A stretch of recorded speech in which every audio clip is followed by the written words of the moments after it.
सीखेंगे fraction. Fraction से पहले एक छोटी सी बात बताते हैं कि कल क्या हुआ कि कल मैं मार्केट गई, ठीक है। तो वहाँ पे एक रेस्टोरेंट में भूख लगी तो रेस्टोरेंट चले गए हम लोग। जब एक साथ रेस्टोरेंट में गए तो हम लोग थे कितने, 10 लोग, ठीक है।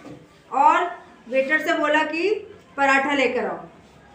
तो वेटर जो है वो कितने पराठे लेकर आया, 5 लेकर आया पराठा।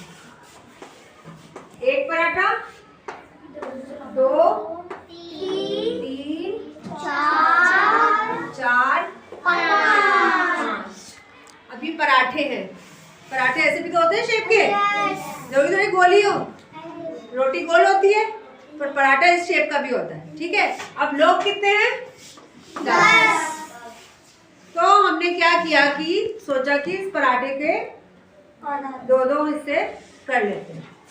इसको आधा कर दिया, इसको ऐसे आधा कर दिया, इसको ऐसे, इसको इस तरह से कर सकते हैं और इसको हो सकता है ऐसे कर दिया हो किसी ने, ज्यादा खाने का मन हो रहा हो, है ना, भूख लग रही है ज्यादा, किसी ने ऐसे कर दिया।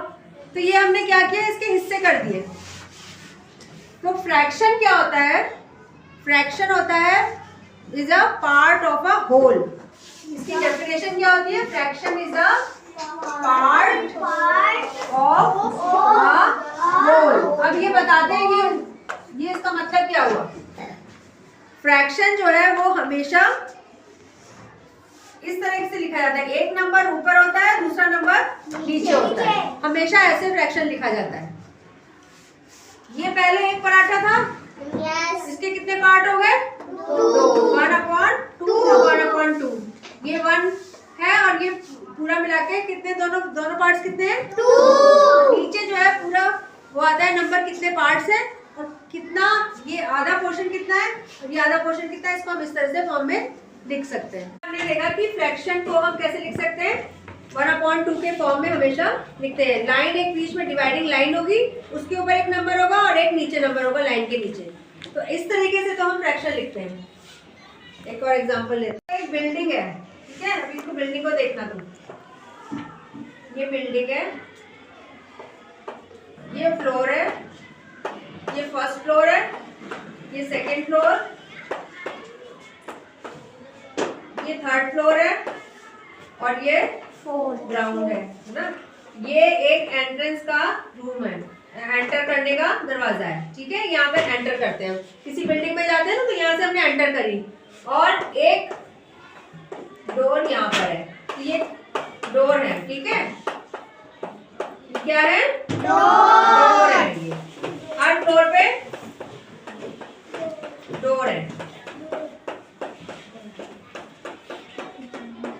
ये ग्राउंड फ्लोर हो गया, ये फर्स्ट फ्लोर हो गया, सेकंड फ्लोर, 4th फ्लोर और ये रूफ है, सबसे ऊपर छत, यहाँ पर भी एक रूम है, ठीक है। अब अगर हम तुम्हें फ्रैक्शन बताते हैं कैसे लिखते हैं, फ्रैक्शन में, fraction is a part of a whole, मतलब एक छोटा सा पोर्शन होता है, वो पूरे पार्ट का, पूरे होल का एक छोटा सा पोर्शन होता है। जैसे कि अगर मैं बोलूं कि फर्स्ट फ्लोर पे कितने डोर्स हैं, number of doors on first floor, बताओ कितने कितने हैं, 3 है। लेकिन आउट ऑफ कितने हैं, टोटल कितने हैं, 1 2 3 4 5 6 7 8 9 10 11 12। यहाँ आ गया 12। तो ये हो गया number of doors on first floor, 3/12। हमने इसलिए 12 करा, जो 12 है ये टोटल है, सारे दरवाजे है ना, 1 2 3 पूरे 12 है। और इसमें से मैंने फर्स्ट फ्लोर पूछा था तो आपने बता दिया 3/12। अब मैं अगर पूछूं ग्राउंड फ्लोर पे नंबर ऑफ डोर्स कितने हैं, फ्रैक्शन में बताओ, 2/12।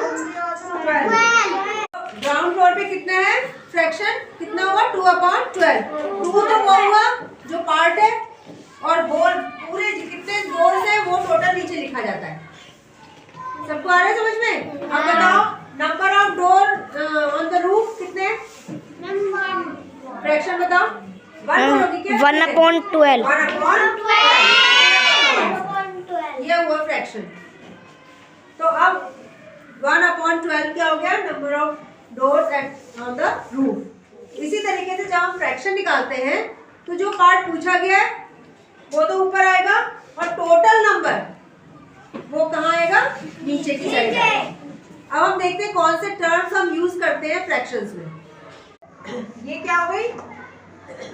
Dividing line. क्या हो गई? Dividing line. तो कहेंगे डिवाइडिंग लाइन। ठीक है। ये क्या हो गया? न्यूमरेटर। और ये हो गया डिनोमिनेटर। ठीक है, ये हो गया डिनोमिनेटर। तो ये हमारे टर्म्स हैं जो फ्रैक्शंस में यूज करते हैं। लाइन के ऊपर जो नंबर होगा वो न्यूमरेटर होगा, इस लाइन के नीचे जो नंबर होगा उसको कहेंगे डिनोमिनेटर। तो डिनोमिनेटर मतलब होता है टोटल, जितना भी टोटल होगा वो नीचे लिखा जाएगा और जो पूछा गया है वो नंबर ऊपर लिखा जाएगा। फिर मैं एग्जांपल के साथ बताऊंगी। ठीक है। अब यहाँ पे मुझे ये बताओ कि न्यूमरेटर क्या है इसमें? मैम 2। न्यूमरेटर कौन सा है? 2। और डिनोमिनेटर क्या है? 7। तो एक तो इस टाइप का क्वेश्चन हो जाएगा कि इसमें हमें बताना है कि न्यूमरेटर कौन सा है और डिनोमिनेटर कौन सा है। अब हम देखते हैं कि फ्रैक्शन, कोई भी हमें सम दिया हुआ है तो हमें उसमें फ्रैक्शन कैसे लिखना है। पहला ये देख रहे हैं कुछ फिगर्स है, ट्राइंगल है, स्क्वायर है, रेक्टेंगल है और ये सर्कल है। अब इसमें हमने इसको पार्ट्स बना दिए बहुत सारे। ठीक है, ये एक नहीं रहा है। तो अब हमें इसका बताना है कि शेडेड पोर्शन का तुम्हें फ्रैक्शन बताना है। शेडेड पोर्शन, शेडेड मतलब कलर्ड वाला पोर्शन। इसमें कितने कलर पोर्शन दिख रहे हैं तुम्हें? कलर्ड पोर्शन का बताना है, वो नंबर तो ऊपर आएगा। ठीक है। और टोटल पार्ट्स कितने हैं? 1 2 3 4 5 6। तो 6 और ये ऊपर आएगा 1, क्योंकि हमें शेडेड पोर्शन बताना है। अगर मैंने बोला कि मुझे नॉन शेडेड पोर्शन बताओ तो कितना आएगा ऊपर? 1 2 3 4 5। 5 तो ऊपर आएगा और नीचे क्या आएगा? अरे 1 कैसे आ जाएगा? जब मैंने बोला नीचे तो हमेशा टोटल आता है 6। नीचे तो 6 ही आएगा हमेशा, जो टोटल पार्ट होगा। लेकिन ऊपर वाला जो है वो जो पूछा जा रहा है उसके अकॉर्डिंग आएगा। शेडेड पूछा है तो 1 आया, नॉन शेडेड पूछा है तो 5 आएगा। ये आई बात समझ में? अब यहाँ पे बताओ। अच्छा, शेडेड वाला बताओ। शेडेड वाला 1 खाली लिखेंगे क्या? फ्रैक्शन वाला में 1/3। और नॉन शेडेड कितना है? 2/3। बेटा 2 अकेला मत बोलो। फ्रैक्शन हमेशा मैंने आपको बताया ना कि लाइन के ऊपर और नीचे न्यूमरेटर डिनोमिनेटर होता है, उस तरह से बोला 2/3। अब मुझे यहाँ पे बताओ शेडेड पोर्शन का फ्रैक्शन बता दो। 1 2 3 4 5 6, टोटल 6 है इसलिए 2/6 आया। अब अगर ऐसे कर दिया तो बताओ टोटल क्या आएगा नीचे? 7। मैम 7। 1 2 3 4 5 6 7। बेटा काउंटिंग ठीक से करनी है। कितना आएगा? 7। नॉन शेडेड बताओ। 3 4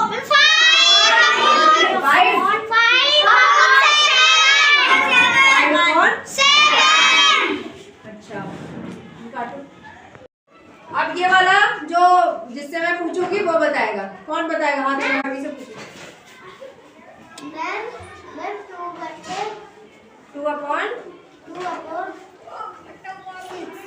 1 2 3 4 5 6। 1 2 3 4 5 6। इधर कितना है? 5 है। देखो ना, 1 2 3 4 5। काउंटिंग ठीक से करो। 2/5। अब नॉन शेडेड वाला कौन बताएगा? मैम नॉन शेडेड वाले 3/5। 3/5। ठीक है, आगे सबको समझ में? सबको समझ में आया कि फ्रैक्शन क्या होता है? Fraction is a part of a whole. मतलब होल तो पूरा 5 पूरा एक है, पर इसका पार्ट जो हमने करे हैं वो हो गया फ्रैक्शन।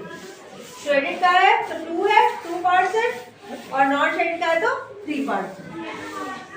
ठीक है।